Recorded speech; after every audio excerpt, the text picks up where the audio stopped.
Would you like to know exactly how to get $25,000 up to $100,000 in available business credit for your business? If so, lock into this video. I'll show you how.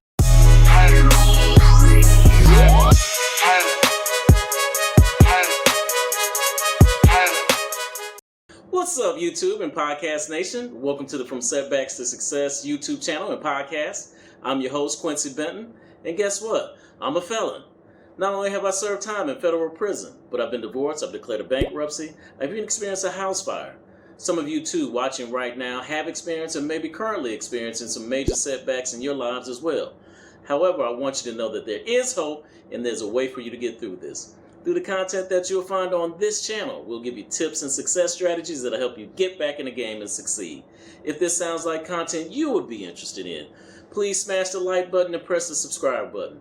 We would love to have you all as a part of our community. And let's just jump right into today's video about how to establish business credit for your small business, specifically for formerly incarcerated men and women, aka felons. Step number one is going to be to choose the right legal structure for your business. Now, what I mean by the right legal structure, you want to choose something like a corporation, an LLC, a limited partnership, or even a limited liability partnership. Usually, for most small businesses that are just getting started, the LLC is the best choice. But in all cases, choose to seek a little bit of financial advice from someone that you know who might be a tax professional or work in that industry. Step number two is going to be to research to make sure that the name that you want to choose for your business is available. Now, how you go about doing that? What you would do is you would go to your Secretary of State website for the state that you currently live in or where you would like to establish your business in. In this example, I'll give you a quick example of how you would do that using, if you were going to start a business in the state of Oklahoma, you would click on this particular site and then you would click on here with name availability. Then you would type in the name for the business that you're wanting to start. If that name is available, then you're great. If not, then you're going to have to choose another name. Step number three is going to be to get an EIN number, also known as a tax ID number for your business. The EIN number is simply a social security number for your business. It is going to be the number that uniquely identifies your business to the United States government and to other banking institutions that you choose to bank with. In order to get an EIN number, which is completely free, you would go to the IRS.gov website. And on the IRS.gov website, you would just simply apply for that number. I'll have a link down below in the description so you can go directly to that website. Step number four is going to be for you to get a virtual business address as well as a business telephone number for your business. Now, what do I mean by a virtual address? For many of us, when we're first starting our business, we don't have the resources all the time to go and get a full store or a full business office to start our businesses. However, when it comes to applying for business credit and business credit cards, you want to make sure that you have a legitimate business address or a virtual address for your business, so it looks overall more professional when you're applying for business loans and business credit cards. I will have links in the description down below for companies that I would recommend that you use for these purposes. Number five, open a business checking account and a business savings account. I would recommend that you use for a business checking account and business savings account is an institution I love banking with, is Navy Federal Credit Union. Now, with Navy Federal Credit Union, your business checking and your business savings accounts are free.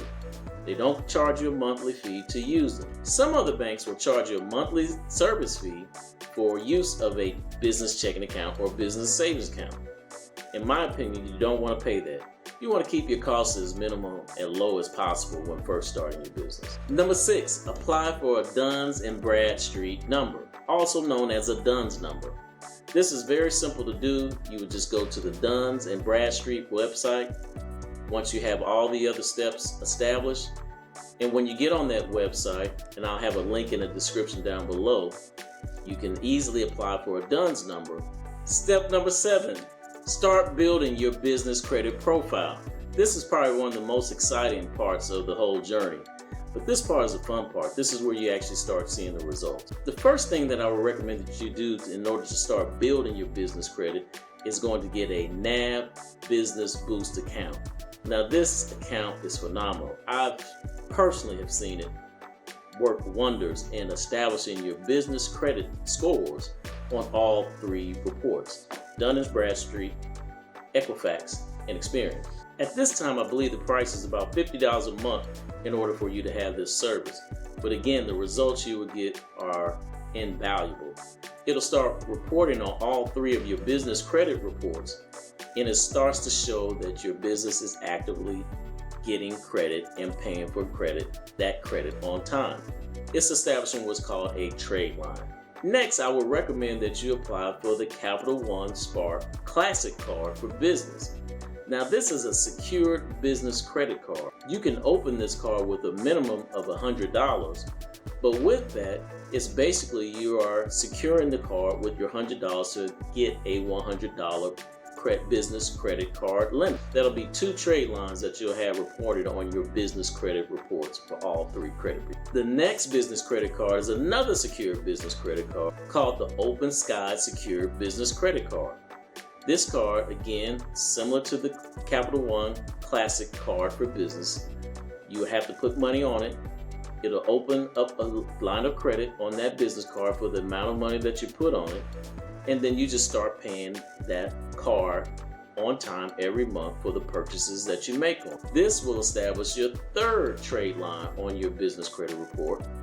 Okay, and the 4th card that I would recommend that you get is the Sam's Club Business Card.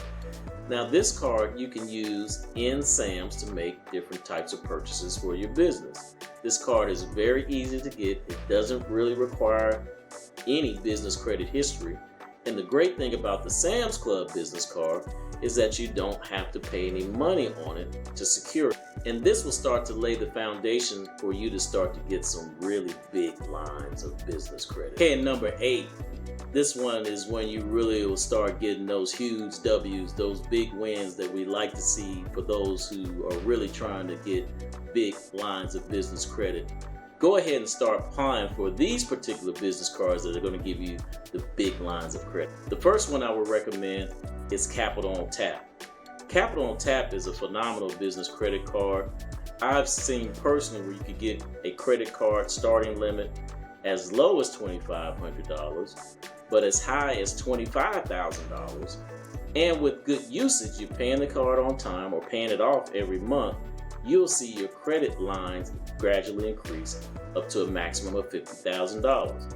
This is an excellent credit card to have for your business. The second credit card that I recommend that you get for your business would be the Amazon Prime American Express Business Credit Card.